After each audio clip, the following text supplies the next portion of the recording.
pour mon micro. Bon matin, bienvenue à Deux Cafés avec Sensei. On est-tu dernière minute ce matin? Pas pantoute.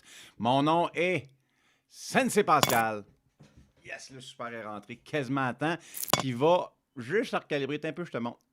OK, t'es un peu, je te montre. Les oiseaux gazouillent ce matin. C'est le retour du printemps, Colette. Il fait présentement 22 degrés au camp de base du Kilimandjaro. C'est bien parti. Donc, Deux Cafés avec Sensei, ton émission hebdomadaire, les cheveux lichés par en arrière, direct sur les YouTube où on jase développement holistique de l'individu, ton développement spirituel, philosophique, psychologique, à travers, entre autres, les aventures, les courses à obstacles, le fitness. Bienvenue à toi et merci de passer ton mercredi matin avec moi. Un mercredi matin qui va être relativement spécial aujourd'hui. Souvent dans les sujets, je suis dans sur d'autres podcasts, by the way, c'est pas une remise, mais tu vois les lumières, tu vois tous les... Mickey Mouse, mon Ted DiBiase, le millionnaire du ring qui fait de dos sur son étagère. Donc, c'est ici que se passe la magie du Sensei 16 podcast et de la production graphique pour Spartan Fit, mon centre d'entraînement fonctionnel à Sainte-Julie, où tu y es invité. D'ailleurs, ce week-end, le week-end passé, gros merci à la gang de course extrême à Saint-Calixte. On a eu un gros fun noir à animer tous les workouts de la course à obstacles. La première qui a ouvert la saison ici au Québec. Vraiment cool de renouer avec la communauté des courses à obstacles. Une communauté le fun. C'est tout le temps des journées. En plus, on a eu une météo parfaite. Juste assez chaud pour aller s'amuser dans la boîte. Super gros soleil. Toute la vibe positive de ces journées-là qui nous manquait. Donc, un gros plaisir de renouer avec une communauté qui est motivée, qui est motivante, qui est souriante, qui est là pour les belles raisons, c'est-à-dire se dépasser physiquement, philosophiquement, partager des moments entre amis et renouer avec le sens du jeu. Oui, c'est des gros... c'est dur physiquement, mais c'est des gros jouets au plafond, des rigs, des cordes, des murs et... on va s'amuser dans la grosse boîte et encore un gros merci à la gang de course extrême. Si ça te tente que Spartan Fit anime aussi tes workouts, n'hésite pas à nous contacter via notre site web spartanfit.ca et les photos de la course extrême sont disponibles sur la page Facebook as well. Donc, let's move on, shall we? Quand je fais la recherche ou un peu l'horaire de mes émissions Deux Cafés avec Sensei, souvent je vais avec un sujet académique. Je vais faire quelques recherches et je vous livre un résumé de ces lectures-là. Hey, il y a un spot qui m'énerve un peu. Voilà.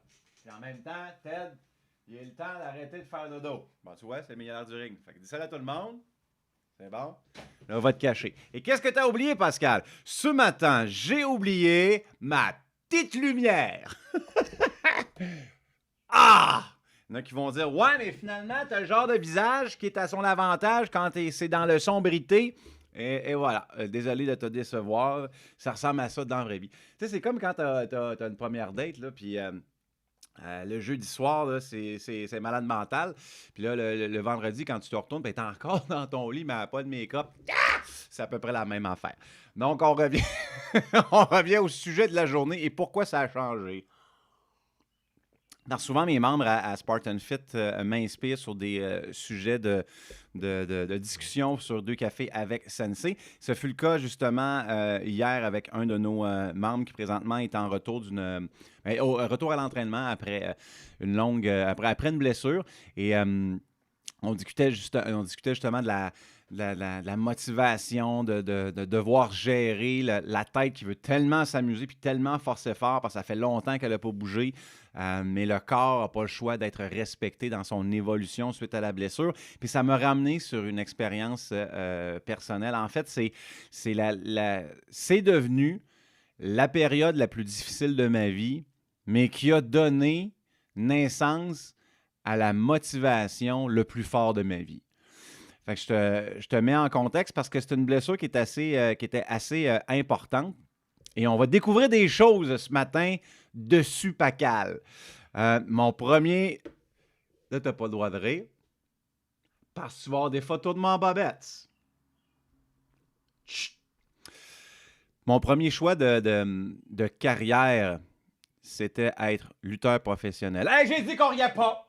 J'ai dit qu'on riait pas. Sinon, Macho Man va te donner un coup de coude de la troisième corde. Ah! Attends un peu, faut que je le replace, là. Mes toutous sont partout. Tiens, comme ça. Puis Mikamas, il est là, je trouve ça bien drôle. Fait que, ouais, c'était mon premier choix de carrière. Tu me crois pas? Tu me crois pas? Ben, qu'un. Ben, qu'un. Moi, je suis le gars avec les cheveux rouges. Ah, cette belle jeunesse qui a oublié de se raser les jambes. Ça, c'est une affaire en lutte. Sérieusement, que j'avais bien de la misère. Si tu avais apporté ce que j'avais. Ça, c'était un deuxième costume. Là. Habituellement, quand je faisais mon personnage de lutteur, j'avais des pantalons longs. Euh, mais quand tu as des pantalons courts, pour mieux paraître, il faut que tu te rases les cuisses puis que tu te mettes de l'huile à bébé. Ah! Ah! La misère avec ça. Ça n'a pas changé. Et voilà. Ouais, fait que c'était mon premier. Tu vois, une prise de collet, là. L'arbitre regarde là, il va-tu dire, gars, comment il a mal? Gars, comment il a mal? C'est vrai, la lutte. C'est très vrai. Il y a un petit air, Jean-Luc Mongrand, matin. Pour vous, puis moi, qui regardait la lutte quand on était petit, puis on se disait, c'était-tu vrai, c'était-tu pas vrai? Les Mad Dog Vachon, les Rougeaux, c'était-tu vrai? Vous m'appelez aujourd'hui, c'est-tu vrai la lutte? 1-877. Ouais, les cheveux étaient cool, par exemple. J'aimais bien ce look-là. J'avais des mèches comme noires, rouges, blanches. Me donner un petit look. Mais l'affaire, c'est que quand tu te teins du rouge, après 2-3 lavages, ça devient rose. Pour un gars à l'époque, il y a 235 livres, ça passe mal. Donc voilà, ça c'était mon premier choix de carrière. Et pourquoi je t'explique ça? Je t'explique ça, c'est pas juste pour mettre des photos de moi avec les jambes poilues en bobette. Non, c'est pas ça, c'est pas ça, c'est pas ça. C'est pas ça. C'est que ça a été la source de ma première blessure. Hey, je l'ai dessus, la blessure luxation. Attends un petit peu, je vais te rajouter une petite image. Rapido presto, tu vas me permettre de faire ça rapide parce que tu dois voir ce qu'est la luxation de la rotule. Attends un petit peu parce que il faut comprendre un peu. Et voilà, tu l'as ici. Je vais même te la... Hey, c'est-tu de la mise en onde en direct, ça, pour toi? Pas à peu près. Et voilà. Donc, ça, c'est la blessure dont je vais te parler aujourd'hui. Donc, tu vois le positionnement de la rotule qui est évidemment en ligne droite avec le fémur et le tibia. Donc, à droite, c'est moi ce qui est arrivé. Et même que la photo là, ça, c'est tout le temps en fait, tout le temps, souvent suite à un choc ou une mauvaise torsion. Pour moi, je n'ai fait... je vais revenir à ça. Ça, la rotule déplacée, ça, c'est une luxation partielle présentement. Parce que souvent, j'ai de la misère avec mes... Là, voilà. La luxation est partielle parce que tu vois qu'elle n'est pas nécessairement sortie sur le côté complètement, puis elle va avoir tendance à revenir. Ça m'est arrivé aussi quelques fois parce que génétiquement, dans la famille, on est hyper lax de certains endroits, dont les rotules. Là, on est tous pognés du genou. Voilà. On a tous des genoux qu'on gave. On sait bien, cette famille-là de bizarre avec leurs rotules. Donc ça, c'est une luxation partielle. C'est-à-dire que tu vas la sentir bouger puis avoir revenir. C'est freakant. Là. C'est vraiment freakant, mais elle revient. Tu fais comme « Oh, that was a scare ». Tu vas le faire suivre ça en physio. Une luxation complète, c'est quand la rotule, tu vois le côté, là, mettons, du ligament latéral, collatéral, la rotule est rendue là. Fait que grosso modo, tu as un fémur, tu as un tibia, puis il n'y a plus rien dans le milieu. La boule est rendue là, parvient pas. Ça, c'est freakant. Ta boule de rotule est rendue sur le bord. Fait que là, tu te rends compte que tu avais une boule de rotule. Et sur le bord, c'est comme freakant parce que tu trouves ça dégueulasse. C'est pas une sensation que le corps est fait pour encaisser. Et tu n'as aucune idée comment la rentrer. Je vais te conter un peu plus la situation la première fois que c'est arrivé de mon côté. Je faisais un match de lutte à Lévis, je m'en souviens, parce que c'était vraiment, vraiment weird. Un match de lutte à Lévis. Et j'étais le méchant. Parce que c'est tout le temps plus le fun de faire le méchant. J'étais méchant naturel à la lutte, c'était le fun. Là, tu fais bouh, bouh. Les madames donnaient des coups de sacoche. Et dans le match, je fais un mouvement qu'on appelle un Hurricane Rana de la 3e corde. Fait que c'est comme un salto arrière mélangé avec un ciseau de tête. Tu vas dire, ben là, ça ressemble à quoi? Ça ressemble à ça. Now it's Moon. Now Ember Moon going up to the top turnbuckle against Bailey and the Hurricane Rana. Ça ressemble à ça. Regarde comment Now Ember Moon going la up to the demoiselle top Ember Moon turnbuckle against tombe Bailey and the sur Hurricane son Rana. genou. OK, Now regarde it's bien. Moon.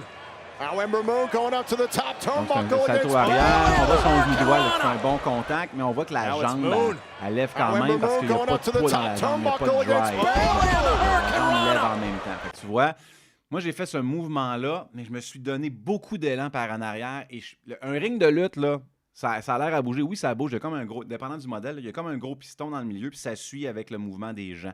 Mais ça ne veut pas dire que c'est le fun de tomber là-dessus. Parce que tu as un canevas, tu as une mini-mousse d'à peu près ça de gros, là, comme une mousse d'isolation, puis tu as du plywood. Ou sinon des grands madriers, genre des 2x6. C'est ça qui fait le bruit quand tu tombes dessus, puis c'est ça qui fait impressionnant. Ça fait mal en salle.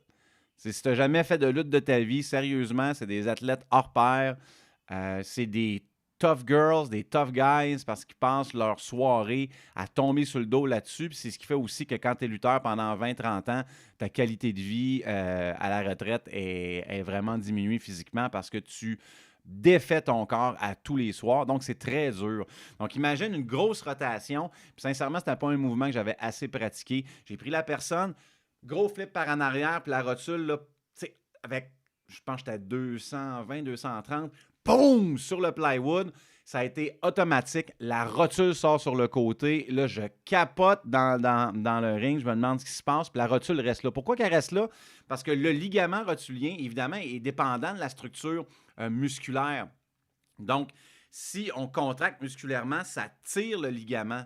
Donc, si ça tire le ligament, ça pousse la rotule en place. C'est là pour ça, en fait. C'est là pour stabiliser la rotule, stabiliser le genou et ton articulation. Fait que si c'est sur le côté, puis une contraction musculaire, parce que là, tu es en panique, fait que tu es crispé de partout, puis tu te demandes qu'est-ce qui se passe, la rotule, elle reste poignée là.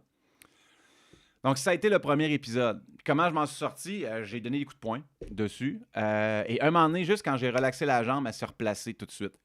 Il y a un signe dans le ring, parce que tu as des médics ou tu as, mettons, l'arbitre ou whatever. C'est ça, là, quand ils font ça, c'est signe qu'ils font. Les gars font pas semblant d'avoir mal. Il y a quelque chose qui se passe de pas bien, puis tu vas avoir les soins requis. C'est ça que j'avais fait à l'époque, mais le temps que les soins arrivent, la rotule s'est replacée, puis j'ai construit mon match pareil. Ça a été le gros choc. Par la suite, souvent, ça m'est arrivé que des subluxations, c'est-à-dire la rotule sort pendant des sports. Ça m'arrivait assez régulièrement pour que j'appréhende faire du sport complexe. Puis quand je dis sport complexe, c'est des sports où tes déplacements ne sont pas nécessairement dans un plan de mouvement. Par exemple, tu joues au soccer, tu cours tout partout. Si tu réagis, il faut que tu changes de direction rapidement. Basket, hockey, à la limite, football, c'est le genre de sport-là. Donc, ça m'arrivait que ça sortait et ça venait out of nowhere. Il n'y avait pas de situation. À chaque fois que je fais ce mouvement-là, ça sort. À un moment donné, ça arrive. Puis ça arrive assez souvent que là, tu as peur que ça réarrive. Donc, tu appréhendes. Tu n'as pas de plaisir à bouger, mais je bougeais pareil. Je m'entraînais tous les jours, mais du gym, c'est plus contrôlé. J'avais vu un petit suivant en physio. Fait que je savais que mes genoux, c'était une faiblesse. Il fallait que je fasse des exercices en chaîne fermée. Chaîne fermée, ça veut dire, par exemple, un vélo. C'est la chaîne fermée parce que ton pied est en contact constant avec ton équipement. De la course sur pied, c'est pas de la chaîne fermée parce que tu perds le contact avec le sol à chaque fois, donc ça cause un impact. Donc déjà là, tu es un peu diminué en termes de qualité d'athlète. La dernière fois que ça m'est arrivé, c'est pendant un combat de karaté dans mon karaté Sunfuka à Sainte-Catherine. Je pense que j'avais 30 ans. Je venais de passer ma ceinture noire pendant un combat de karaté. Luxation complète, mouvement latéral, luxation complète, cri, je bug dans le dojo. J'apprends à me contrôler. En contrôlant ma cuisse, t'es rendu habitué à un moment donné, là, la rotule rentre en place. Mais là, c'est là que j'ai fait, là, il faut que je me fasse opérer. Ça n'a plus de sens. J'ai pas de qualité. Qualité de vie, oui. C'est sûr que ce n'est pas un handicap qui t'empêche de bouger à tous les jours, mais qualité de vie en ce sens que je suis une personne qui veut être active et là, j'ai peur à chaque fois que je bouge, puis je suis tanné d'avoir peur. Je suis tanné de tout le temps appréhender, je suis tanné de ne pas me donner à 100%, d'être tout le temps à 80-85 pour ne pas me blesser. Je suis tanné de ne pas être à mon maximum. Et je suis très chanceux parce qu'à cause justement de la lutte, et ça a l'air de nono, là, mais j'étais très performant dans ce milieu-là. Sans prétention aucune, parmi peut-être les plus performants dans la province à l'époque, pour vraiment aller loin. Je m'entraînais à Boston dans l'école de Killer Kowalski, Rest in Peace, une des meilleures écoles de lutte sur la côte Est. Je voulais vraiment aller à la WWE. C'était mon WWF à l'époque, c'était vraiment mon rêve, puis ça allait bien. Ça allait vraiment bien. À cause de... Parce que ce n'est pas un sport en tant que tel qui est régi, mais à cause de mon niveau de haute performance dans ce sport divertissement-là, j'avais eu le plaisir à l'époque, le privilège de rencontrer le Dr François Marquis, Paul Cerné, un autre à la clinique PCN, un orthopédiste, un spécialiste des genoux. C'est un des meilleurs au Québec. À l'époque, je restais dans la vieille capitale. Et c'est Dr Marquis s'occupe de tous les athlètes olympiques et les athlètes du programme Rouge et Or à Québec. Donc, je suis vraiment chanceux d'avoir été référé aux meilleurs. Et à l'époque, quand j'ai eu ma première blessure là, à cause de la lutte, on m'avait proposé l'opération. J'avais dit non par peur, puis parce que je trouvais que si je peux faire de la physio, je ne me ferais pas opérer. Quand la blessure m'est revenue, quelques années plus tard à la lutte, j'ai fait comme F-it, là, il faut que je me fasse opérer. Recontacte le docteur Marquis.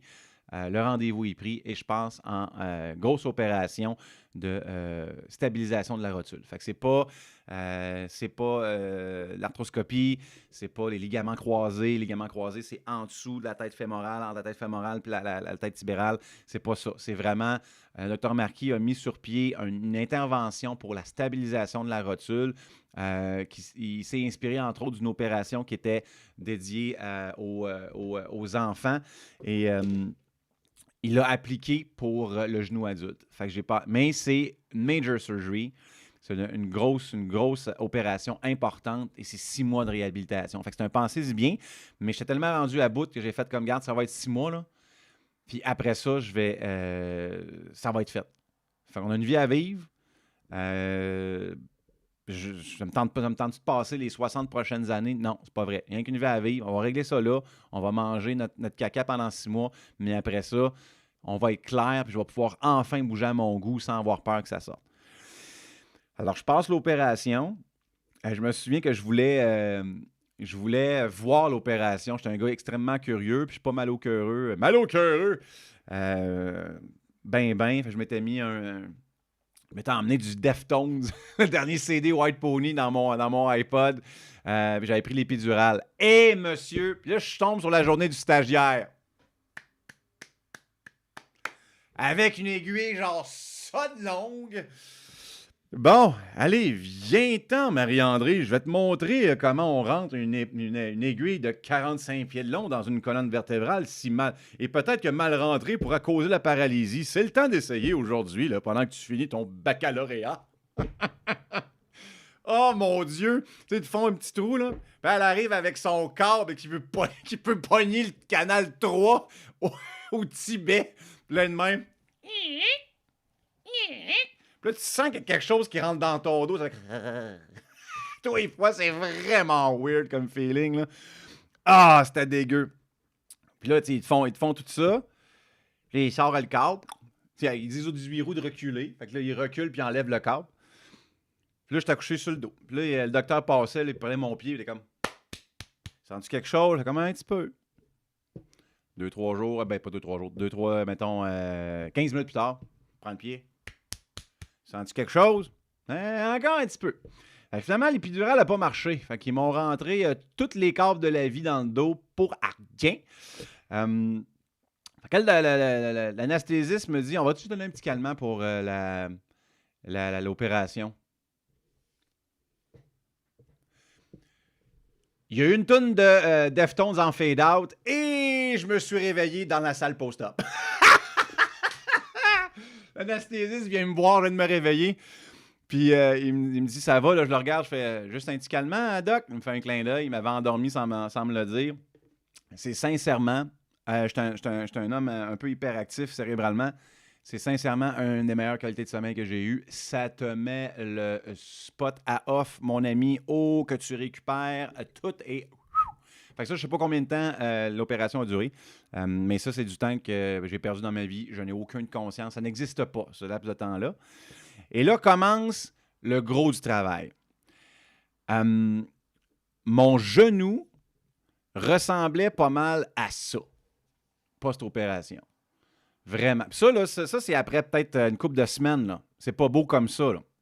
Ça, c'est après une couple de semaines quand on se rend compte que la cicatrice a bien prise. Parce que les points que tu vois sur chaque côté, là, ça, c'est des agrafes. J'avais des agrafes, là. Mon pli de genou, mon genou était plié ensemble. Je faisais un pli de peau. Ça ressemblait à une... ça ressemblait à une... ça ressemblait à une... Puis il y avait des agrafes. Et j'étais complètement... j'étais immobilisé de la jambe. Là, ce qui manque là-dedans, parce que oui, j'avais une béquille, ce qui manque là-dedans, là, c'est un leg brace. Pas un knee brace, un leg brace. J'avais une attelle de la cheville jusqu'à la hanche. Genre dur, genre j'ai une jambe de bois de la hanche aux orteils. Ça ne pouvait pas bouger. 0 plus une barre. Et des painkillers à côté. Donc, j'étais chez mes parents. Sur les painkillers, je me souviens, j'ai regardé Red Sox. C'était à l'automne. Au moins, il y avait ça. Dans la chambre à mon petit frère. Merci, frérot. Un peu comme ça. Mais 2 jours après, il fallait que je retourne parce que je restais déjà dans la région du Grand Montréal. Il fallait que je retourne travailler à Montréal. Et là, c'est de rentrer dans la voiture et d'oublier que je chauffais manuel. Et la jambe, quand je suis rentré dans la voiture, il fallait que je rentre comme ça. Aucunement capable. On n'avait aucunement prévu ce moment-là. C'est mon père à l'époque qui a fallu qu'il vienne me porter, puis il est redescendu en autobus juste pour me dropper avec mes affaires à Montréal. Puis à l'époque aussi, je travaillais en animation sur la Rive-Nord. Fait qu'il fallait que je m'arrange avec un collègue, parce que je ne pouvais vraiment pas conduire. Même avec une automatique, ma jambe droite ne rentrait pas. Il aurait fallu que je sois dans le véhicule, genre comme ça, de bout. Tu comprends? C'est impossible de pouvoir conduire. Puis là, c'était comme, là, je peux pas perdre ma job parce que je suis pas capable de conduire. J'ai eu un collègue qui était assez gentil pour... je prenais le taxi. À l'époque, je restais à Longueuil. Don't do that, by the way. Quand les gens de Longueuil, il y a des fois, il y a des quartiers. Des petits quartiers comme ça qui sont sympas. Je prenais le taxi de Longueuil à Montréal. Montréal, mon collègue me prenait. Je m'assoyais sa banquette arrière de côté, la jambe comme ça. Je ne pouvais pas plier. Et lui, il me montait jusqu'à mon travail sur la Rive-Nord. Et somme toute, là, si je n'avais pas mon collègue qui m'aidait, je payais quasiment pour aller travailler. Fait que je payais quasiment pour garder mon privilège de travailler à l'époque, puis pas faire faillite. C'était pas mal ça. Et je travaillais en animation. Fait que là, il fallait que je travaille debout, mais assis, mais la jambe droite. C'était l'enfer. Et à la maison, quand tu es en position couchée, puis tu as une jambe immobilisée, puis il ne faut pas que tu bouges, il faut que tu sois créatif en salle pour être capable de te lever. Fait que à la minute que ton lit ou ton divan n'est pas assez haut, tu es quasiment en train de rouler par terre. Puis les painkillers, la médication faisait son effet à un certain point, mais j'ai jamais eu de douleur aussi vive et intense et dure de ma vie. Si, mettons, j'atchoumais, ma jambe contractait, je criais. Puis j'étais un gars qui est capable d'en encaisser de la douleur. Là. Je criais. Ça faisait mal sans bon sens. Ça n'avait pas d'allure. Et à l'époque, j'avais aussi, par la suite, mon émission sur Radio Satellite, à XM Radio Satellite. Et j'avais mon studio dans ma chambre. Et j'avais 2 collègues qui venaient... en fait, c'était plus un studio qu'une chambre. C'était un studio avec un matelas. Et j'ai 2 collègues qui venaient à toutes les semaines enregistrer l'émission avec moi. Puis ça pouvait arriver que j'étais vraiment drôle sur l'émission parce que j'étais ces painkillers à côté. Je me souviens d'un délire, c'est mopettes un moment donné. Puis un collègue qui dit « Bon, c'est les painkillers qui viennent kick in, and it was. » Ou sinon, on riait, quelqu'un faisait une joke dans l'émission, je riais, la jambe se contractait, puis du rire, je passais à crier. C'était comme ça. Ça faisait. Tu sais, la phase de Al Pacino dans Le Parrain 3, quand il se rend compte que sa fille est décédée là, après la scène de l'opéra. Là. Puis il fait comme. C'était la face que j'avais. J'avais Al Paciné, la scène du gars qui a mal à la rotule sur un moyen temps. Sign me up for the Godfather of the Kneecat. C'était vraiment désagréable. Quand j'avais besoin d'aller aux toilettes, il fallait vraiment, je me demande, peux-tu me retenir encore 5 minutes, 10 minutes? Puis c'est au point où tu vas faire sur toi-même que tu fais comme, là, j'ai vraiment pas le choix, il faut que j'y aille. Parce que même aller faire tes besoins, puis dans les appartements à Longueuil, pour certains, si tu ne veux pas payer cher, c'est assez petit. Fait que je ne peux pas être 47 dans la chambre de bain. Fait qu'il fallait que je sois de biais, la jambe à côté quelque part, faire ce que j'avais à faire. Puis là, en plus, il faut que tu t'essuies. Oh! C'était quelque chose. Te laver maintenant. Oh, tu rentres sur le régime du 2 à 3 jours. Oh yeah! Pourquoi tu peux pas mouiller ta jambe? Fait que là, il faut que tu trouves un moyen. Puis moi, je suis un gars de douche, là, je prends pas de bain. Je prends pas de bain. Là, je sais pas c'est quoi la mode de dire un gars, il faut que ça prenne un bain. Ça prend une douche. Fait que là, il faut que je sois debout sur une jambe. L'autre jambe, il fallait que je mette comme un sac de vidange par-dessus pour être sûr qu'il n'y ait pas d'eau qui arrive dessus. Là, essaie d'avoir une jambe dans la douche, l'autre jambe dans la douche, ferme le rideau, lave-toi. Tu te laves tu commences à te laver à mitaine, qu'est-ce que tu veux faire? Pense à tout faire l'épicerie. En fait, la distance entre mon divan et mon frigidaire est devenue la distance Québec-Montréal. C'était à chaque déplacement, une aventure se joignait à nous. Il y avait de la préparation, de la concentration, il y avait un dépassement de soi, il y avait de la stabilisation, les béquilles, beaucoup de sacre. Et mon chat à l'époque qui me promenait dans mes pattes, merci. Donc, tout est, ça te remet en question. En fait, ça refait évaluer à quel point on a besoin de nos deux jambes. C'est malade. Tu peux te blesser à la tête, c'est une chose. Je parle pas de commotion, là, mais mettons une cicatrice au front. Si tu t'es fait couper une joue, je sais pas. Tu t'es fait buster un œil. Tu peux avoir une blessure à l'épaule, au coude. Mais quand tu as une jambe qui marche pas, aïe aïe! C'est extrêmement difficile. Tout devient extrêmement difficile. À part rester sur place, dès que tu augmentes ta catégorie d'activité à « je ne suis pas sur place », c'est comme si tu allais monter l'Everest à tous les fois. C'est that difficult. C'est sûr que ça joue sur ton moral. C'est sûr, là. Tu le sens pas. Ton physique, tu es en train de faire ça. Tu as fait un gros move. Ton physique commence à faire ça. Là, c'est une grosse opération, fait que c'est sûr que ça paraît pas, là. C'est des petites améliorations, mais tu sais, c'est au millimètre par jour, là. Mais ton moral, lui, il est en sens, là, contraire. Il descend solide. Solide. Fait que pendant cette période-là, j'ai perdu la job que j'avais en animation. Fallait tous les problèmes financiers qui viennent avec. Tu as une jambe immobilisée. Tu peux pas bouger. Tu as de la misère à faire tes petits caca. Tu as de la misère à te laver. Tout ça qui mélange ensemble. Tu as le moral qui s'en va à terre. J'avais quelques amis dans la région du Grand Montréal, mais un peu trop parsemés pour dire qu'ils vont venir t'aider au quotidien. Fait que ça, ma famille est à Québec. Fait que moi, ces 6 mois-là de réhab, je les ai passés pas mal tout seul. J'ai eu de l'aide extérieure, mais je veux dire, au quotidien, j'ai pas, mettons, une maman qui vient me faire mes petits lunchs ou un ami qui dit « Hey, m'allez faire ta vaisselle, m'allez te laver. » Non, c'est pas arrivé. Il y a tellement de jokes de François Pérusse. Ça fait tellement d'années. Faut pas confondre tellement d'années et bite dans le nez. En tout cas, c'est ça. C'est François Pérusse.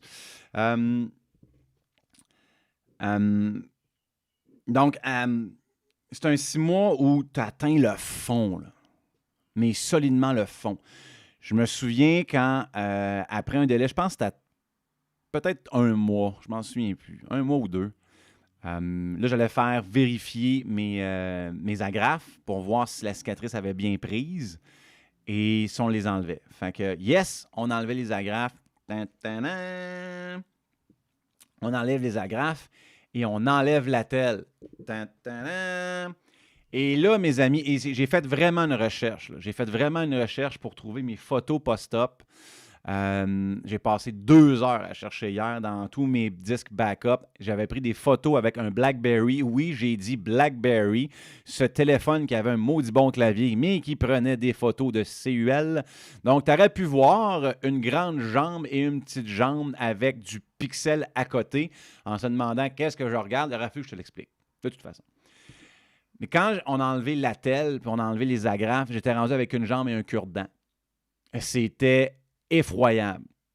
La masse musculaire de ma jambe blessée avait disparu. Fondu, là, mais fondu, là. Fait que, tu sais, c'est une petite victoire.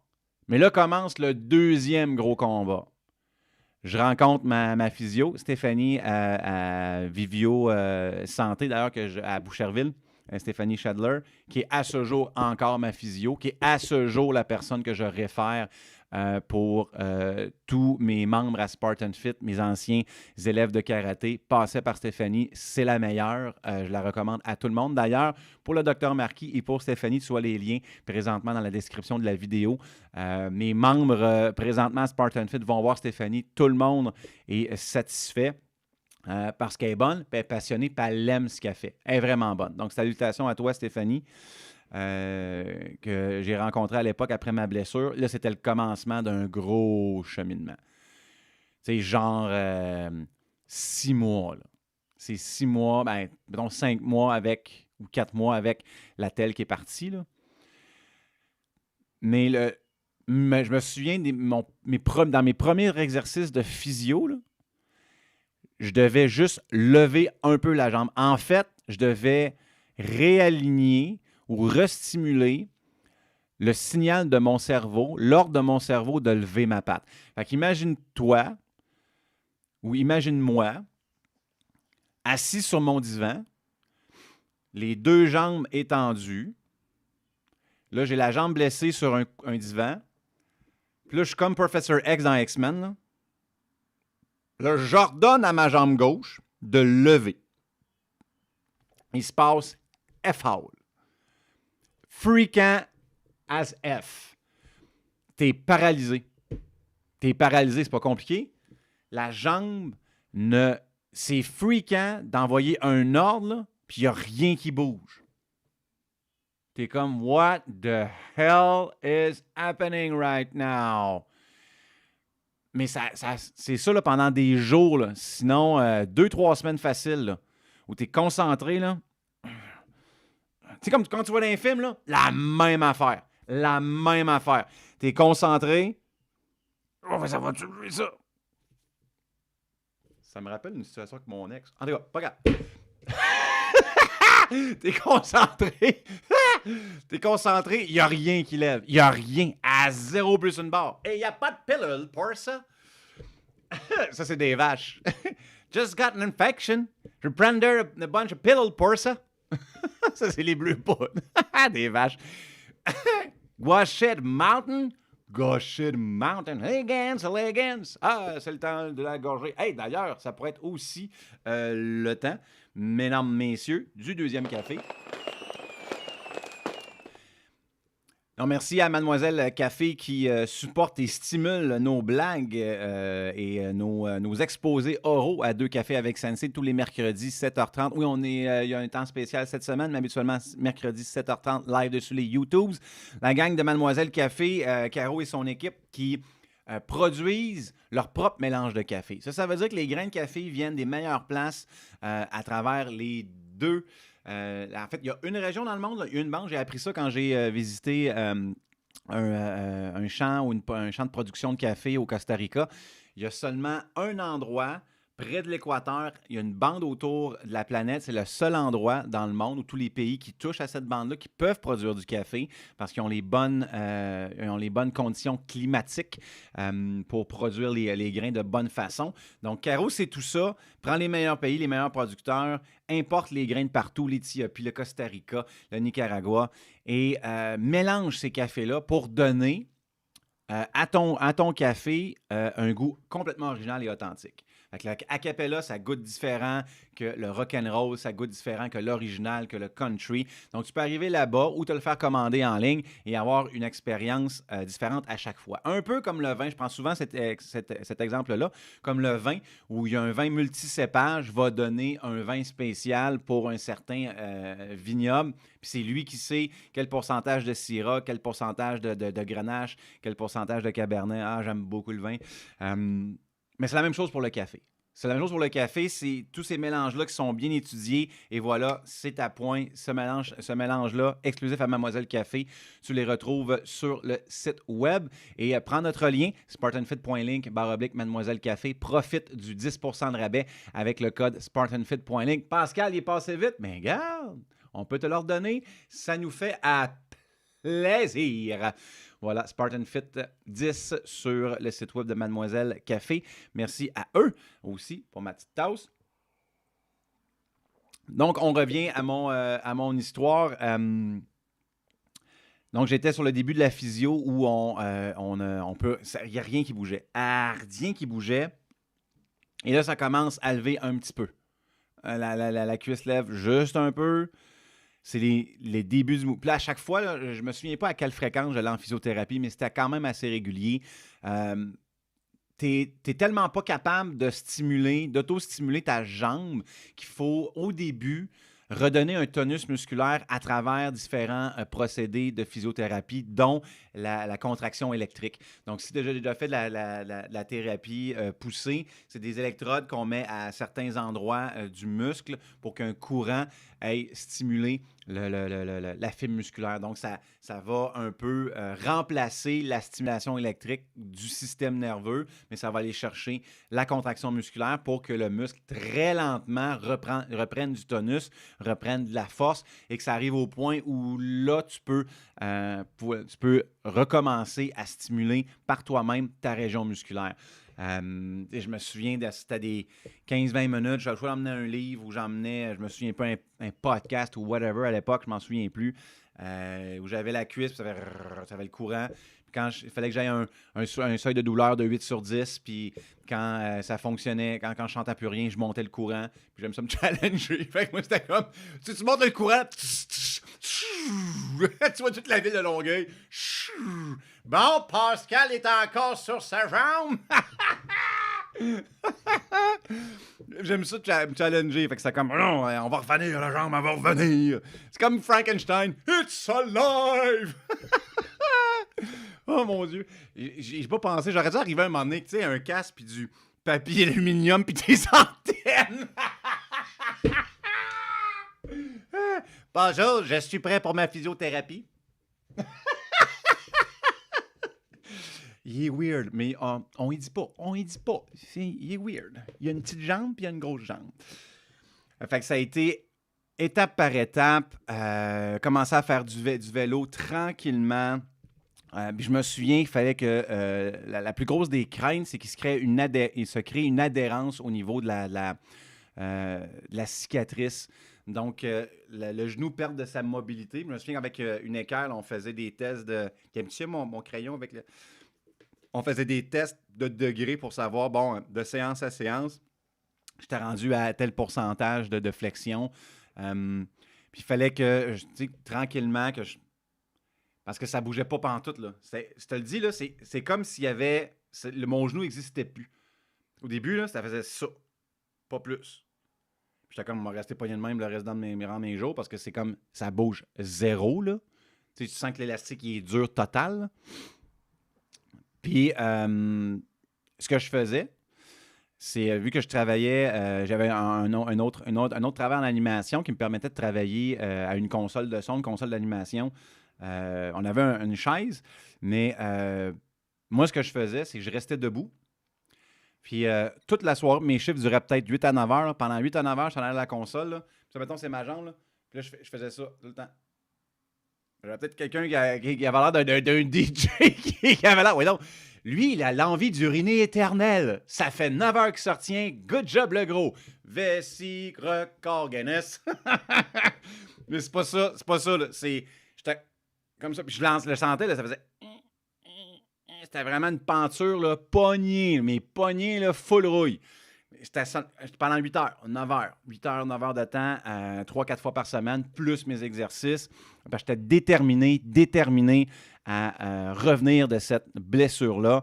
Fast forward, je sais que mon histoire peut être longue, mais en même temps, c'est des souvenirs auxquels je pense pour l'instant. Si ça t'inspire un temps soit peu, laisse un thumbs up si tu apprécies mon témoignage ce matin. Et tu peux aussi t'abonner tout de suite à la chaîne YouTube. Et la petite cloche est bien importante pour être sûr que tu manques aucun de nos vidéos que l'on publie. Merci à toi pour ton support et tu peux laisser les commentaires si tu as eu des situations pareilles. Tu reviens d'une blessure, on en parle dans le chat immédiatement ou en commentaire. J'y reviens dans quelques instants. Donc,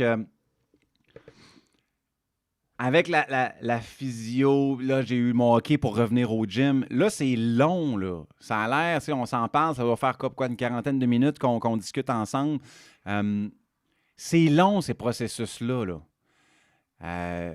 C'est, entre rendez-vous de physio, là, ton temps, il passe lentement. Ta qualité de vie, elle s'améliore, mais très lentement. Surtout quand tu restes dans un appartement au 2e, 3e étage, descendre les marches, aller dans ta voiture, tu y penses 2 puis 3 fois, là, les béquilles. Chaque fois que tu vois des marches, là, c'est comme... Sérieusement, là, tu comprends pourquoi, à ce moment-là, il y a des espaces pour handicapés dans les stationnements, pourquoi il y a des stationnements adaptés, des entrées adaptées. Puis si un jour tu te ramasses dans cette situation-là, tu te ramasses à quel point, tu te rends compte à quel point c'est apprécié, parce que ça a l'air facile quand tu as tes 2 jambes, mais sincèrement, c'est vrai, là, 3 marches devient l'Everest. Là. C'est vraiment ça. Là. Fait qu'il faut que tu fasses preuve de résilience à tous les jours. Tu es en situation de survie. C'est pas compliqué, là. Tu es en situation de totale survie. Puis en même temps, pour mon cas à moi, parce que ça aurait pu être un accident de voiture, habituellement, quand tu as vraiment un gros traumatisme au genou, surtout dans le ligament intérieur, c'est quand tu as une collision ou un accident de la sorte, où là, ça se dit c'est un accident, tu t'es pas imposé ça. Dans mon cas, je me suis imposé cette épreuve-là pour avoir une meilleure qualité de vie plus tard. Je n'étais pas obligé de le faire. J'aurais pu passer ma vie avec un e-brace, une appréhension à l'activité physique, puis pas avoir besoin d'opération. Je n'avais pas besoin de passer. Mais j'avais besoin de passer pour moi. J'avais besoin de passer pour ma qualité de vie. J'avais besoin de passer sous le bistouri pour regagner ma liberté.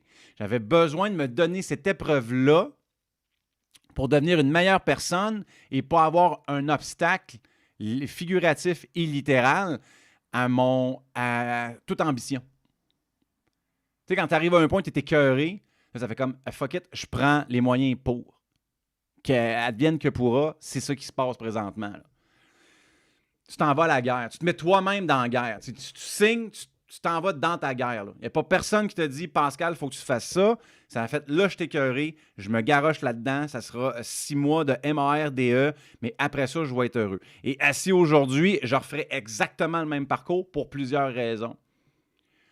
Toute cette angoisse-là, ce désespoir-là, puis il est vraiment profond, là.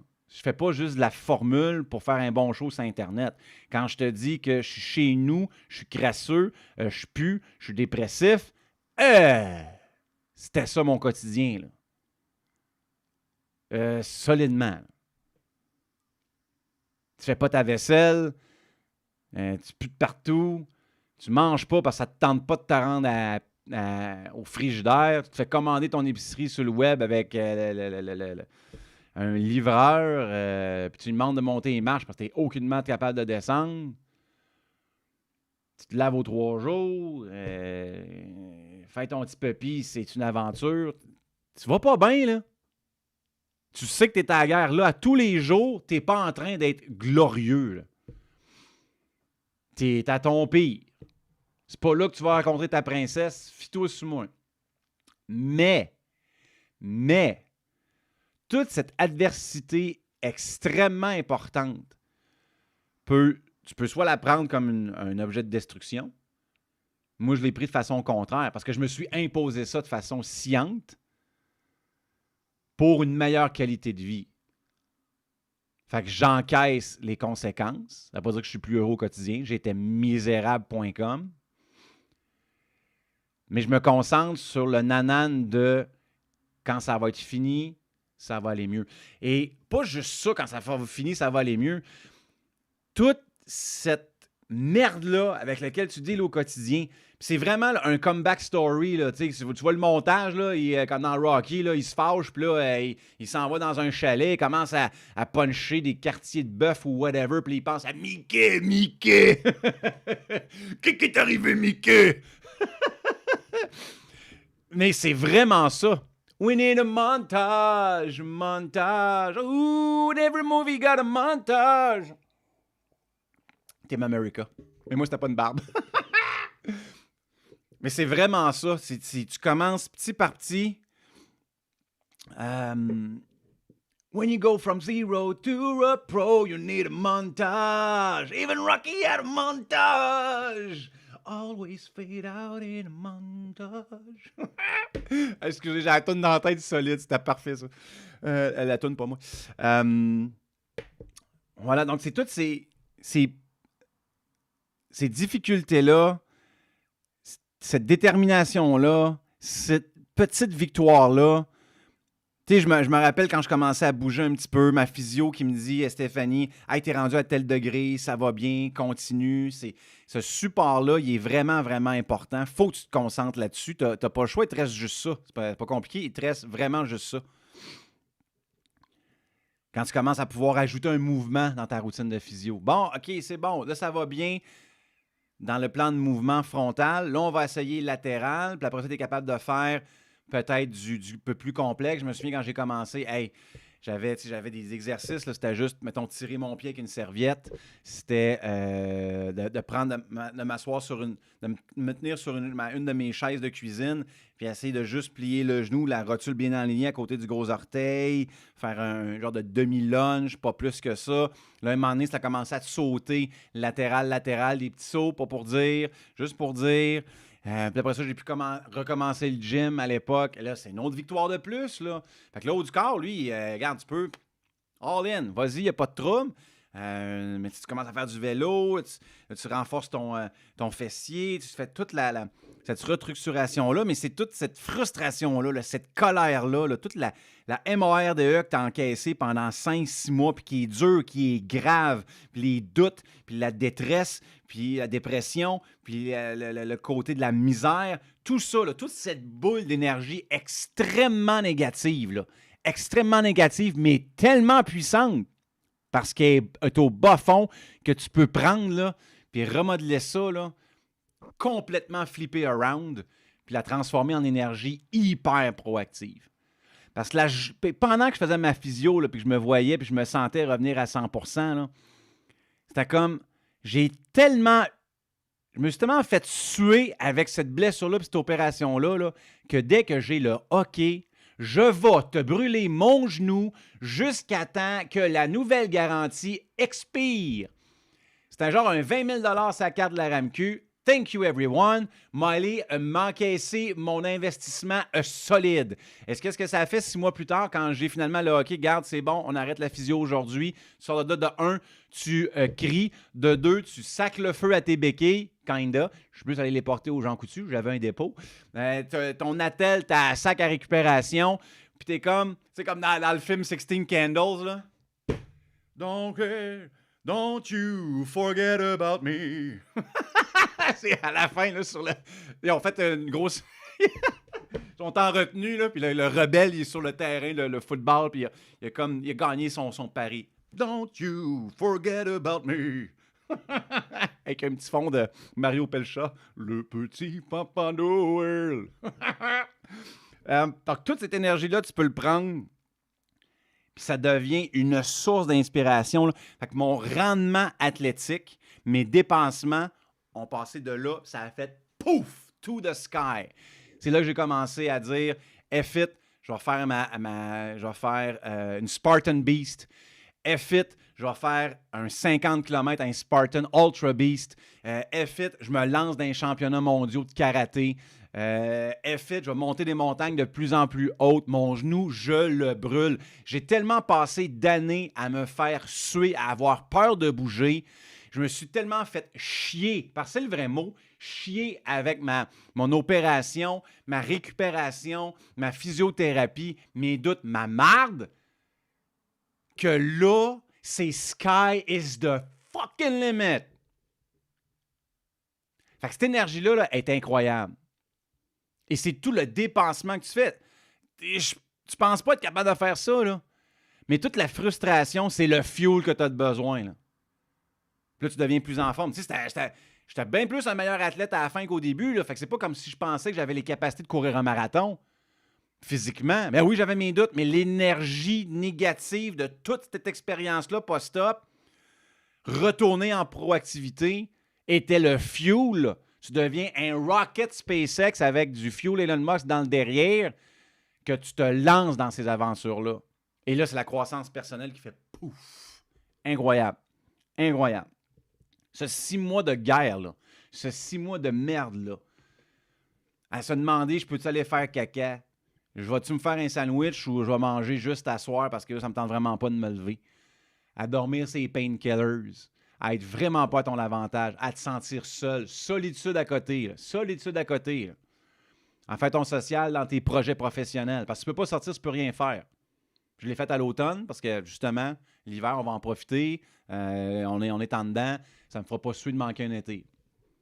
Mais après ça, quand l'été revient puis tu es rendu 100%, oh mon Dieu, que tu la manges la vie, mon ami. Et je la mange encore aujourd'hui. Ça fait partie encore de mes motivations. Ça fait un bout, là.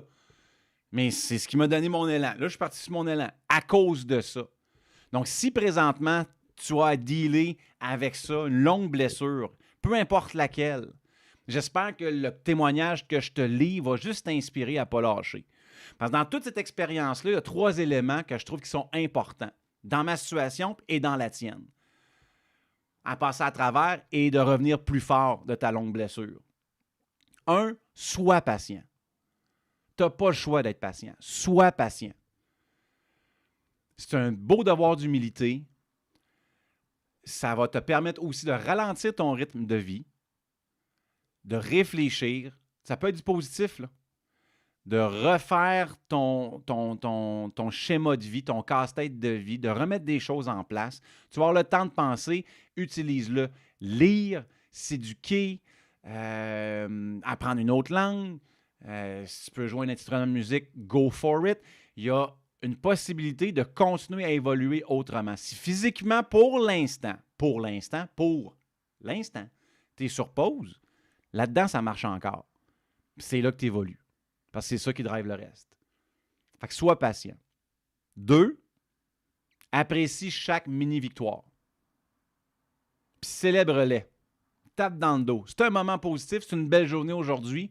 Mon genou plie de 0,5 degrés de plus. Mon épaule gagne la mobilité un petit peu. J'ai eu un bon mot de ma physio. J'ai un seuil de douleur qui a descendu de 9 sur 10 à 8 sur 10 dans mon dos. Petite victoire par petite victoire, apprécie-les. C'est ce qui va ponctuer ton parcours, c'est ce qui va te donner un petit élan supplémentaire jusqu'à la prochaine tape dans le dos. Troisièmement, la base de support. Extrêmement important. Il faut que tu aies une base de support. Ça peut être ton entraîneur, ça peut être ton coach. C'est un bon entraîneur, c'est un bon coach. Tu peux être certain qu'il va t'appuyer, qu'il va peut-être justement t'offrir ses expériences à lui. Là, je ne dis pas ça de moi, là, de façon générale. Il va donner ses expériences à lui juste pour que ça puisse te réconforter. Il va t'appuyer dans ta démarche, il va t'aider à être plus patient, il va t'aider à voir le positif. La base de support inclut aussi ton orthopédiste ou la personne, ton médecin. Merci encore au docteur François Marquis. Sans lui, aujourd'hui, je ne suis pas l'être humain ou l'athlète que je suis devenu. Grâce à son expertise, j'ai été privilégié d'avoir le meilleur à Québec pour les genoux. Un jour, il va falloir que je le rencontre encore une fois et que je le remercie. Stéphanie à la clinique de physio, sans Steph, c'est la même chose, là. Sans son expertise, ses encouragements, sa prise en charge, tu te sens en confiance, tu sens que tu es en équipe, tu sens que tu as une équipe qui travaille à pouvoir te sortir de là. Sa passion, son dévouement à ses patients, ça se sent, ça transparaît. Tu vois qu'elle est intéressée, elle est passionnée par son travail, elle étudie ta problématique, puis ça ne sait pas quelque chose, elle va aller le chercher. Elle va revenir avec 3-4 références académiques sur comment mieux avancer dans tes trucs. Si tu as besoin de ça, des amis, de la famille qui vont t'aider, tu as besoin de te supporter comme toi, tu supporterais les autres. Donc, sois patient, apprécie chaque petite victoire et bâtis-toi une bonne base de support. Donc, j'espère que ça t'a inspiré aujourd'hui dans une situation similaire. Si ça t'a inspiré, prends le temps de nous laisser un thumbs up. C'est vraiment important pour nous aider à faire connaître l'émission 2 cafés avec Sensei. Partage la vidéo, parle-en à des amis. N'oublie pas de t'abonner à la chaîne et de cliquer sur la petite cloche pour être sûr que tu vas avoir les notifications à chaque fois qu'on met du nouveau contenu. Si on va du côté des commentaires, on a Véronique. Merci pour ton témoignage. Ça fait plaisir, Véronique. Est-ce que malgré ton opération, tu as encore une faiblesse aussi? Est-ce que c'est des conseils de courir quand des problèmes aux genoux? Bonne question. Si vous avez des problèmes de genoux, consultez en physiothérapie, premièrement, pour savoir c'est quoi le problème. Est-ce que c'est un alignement rotulien? Est-ce que c'est une insuffisance des quadriceps? Il faut aussi penser à notre structure corporelle. Est-ce qu'on impose trop par la charge de notre corps sur les jambes? Donc, est-ce qu'il faut baisser le poids corporel, monter la force des jambes? Toutes ces choses-là qu'on peut voir parce que ce n'est pas la même intervention. Donc, en premier, cherchez c'est quoi le problème. Je vous dirais aussi que le choix de souliers est vraiment important. Si vous n'avez pas, encore une fois, le choix de souliers, ça dépend sur quoi tu cours. Si vous courez sur de l'asphalte, vous avez besoin de souliers pour la course sur asphalte. Parce que l'asphalte a absolument aucun bounce. Fait que tous les chocs de ton poids vont se ramasser dans les genoux par résonance. C'est à peu près certain. Donc, ou sur le périos. Le périos, la membrane entre le péroné et le tibia. Puis on fait des périostites à répétition. Tu sais, quand ça te brûle comme dans le milieu du tibia, habituellement, c'est ça.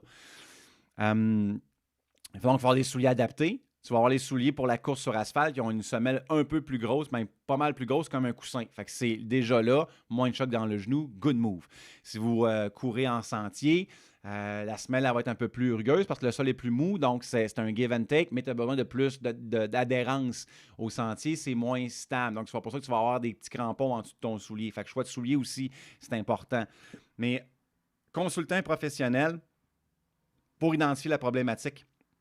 Quand on identifie le problème, là, on peut intervenir. Est-ce que j'ai encore une faiblesse? Non, and I couldn't give two shits. Même si j'en avais une, c'est encore la mentalité I don't give a F. Je pourrais vous compter à un moment donné, parce que là, c'est mes chevilles. Mon problème, moi, c'est mes chevilles. J'ai des chevilles complètement scrap de mes aventures. Surtout la droite, là, j'ai quasiment le pied rendu de même. Là. J'ai des pieds plats. J'ai tous les bobos. Je les ai tous. Merci, Véro, pour ton commentaire. Ce que je dis, c'est que je ne m'arrête pas à mes faiblesses. Donc, j'ai fait mon Ultra Beast à Stoneham. J'ai fait, je pense, 4-5 éversions de mes chevilles. Puis là, je dis mes chevilles. La droite virait. Après, c'était la gauche qui virait. Puis j'avais une chevillère. Mais je connais ma situation. Fait que pour mon 50 km, je m'étais pacté un S-load de Tylenol extra fort et d'Advil. Fait que là, ma routine, c'était à X mètres quand, oups, la cheville elle venait de passer le camp. Aïe donc, j'enlevais ma botte. Je changeais ma chevillère d'une cheville à l'autre. Je me prenais 2 Tylenol extra fortes pour la douleur. Puis je me prenais 2 Advil pour enlever l'inflammation dans la cheville. Et je continuais. J'ai passé toutes mes pilules pendant mon ultra. Mais j'ai fini. Fait que je suis peut-être pas une référence là-dessus. Je pousse à travers. Une blessure dans un défi physique ou pour accomplir quelque chose, on guérit. Le corps est extraordinaire, le corps guérit. Fait que je ne m'arrêterai pas à une blessure, je vais appeler mineure. T'sais, une cheville, ça fait mal, mais ça se stabilise. Je peux prendre des pilules pour ça. puis je vais continuer. Mais comme une opération, tu ne vas pas faire le tout, bien évidemment, c'est pas ça que je suis en train de dire. Si c'est une blessure importante, il faut que tu prennes le temps, sois patient. Parce que la plus grosse cause de blessure à nouveau au même endroit, c'est souvent des athlètes qui, justement, ne contrôlent pas leur ego, puis ils ne contrôlent pas leur... parce que, j'ai des désir de performance. Non, c'est pas un désir de performance, c'est ton ego, man. C'est ton ego. J'aime pas ça faire ça. C'est aussi ton ego qui te dit ça. C'est ton ego. Calme-toi les baskets. Là, c'est... Prends, soit c'est sideline, calme ton ego, respire par le nez, tu as une blessure à guérir. Parce que souvent, ils reviennent trop vite. Ils vont mettre « je vais faire plus de physio! » Mais ton corps, il y a naturellement un rythme d'évolution. Tu ne peux pas vraiment, pour des blessures importantes, speeder ça. Souvent, ça arrive en MMA. Il annonce 4 mois, 6 mois après une opération de stabilisation de l'épaule ou whatever. Ça revient trop vite. Oups, ça se blesse pendant l'entraînement parce qu'ils n'ont pas donné le temps au corps de récupérer. Donc, je ne sais plus ce que j'allais avec ça, mais c'était pas mal ma réponse. Pour les blessures, moi, personnellement, quand c'est mineur, quand je suis capable de dire, regarde, advienne que pourra, après mon événement, je pourrais consulter, je paierai la physio qu'il faut, puis, mais au moins, mon défi va être accompli. Moi, c'est comme ça que je pense. C'est pas nécessairement ça que je conseille à tout le monde. Moi, c'est comme ça que je pense. C'est mon expérience personnelle. Si ça t'inspire à faire tes choix de façon plus éclairée, tant mieux. Donc, tu as maintenant 3 trucs pour revenir d'une longue blessure. J'espère que ça t'a inspiré. Sois patient, apprécie chaque petite victoire et assure-toi d'avoir une bonne base de support. Merci à toi d'avoir été avec moi ce matin et d'avoir écouté mon diatribe d'à peu près 1 heure ce matin. Frère, bien humblement, ça me fait tout le temps plaisir de t'offrir des tranches de vie comme ça, des fois plus positives, des fois un peu plus négatives, mais toujours constructives. C'est notre mission ici à Deux Cafés avec Sensei. Tous les mercredis, 7h30. Tu veux savoir c'est quoi les prochains sujets? Je te propose d'aller sur nos réseaux sociaux, sur la chaîne YouTube, @spartanfit.ca. Et on se revoit la semaine prochaine pour un autre Deux Cafés avec Sensei.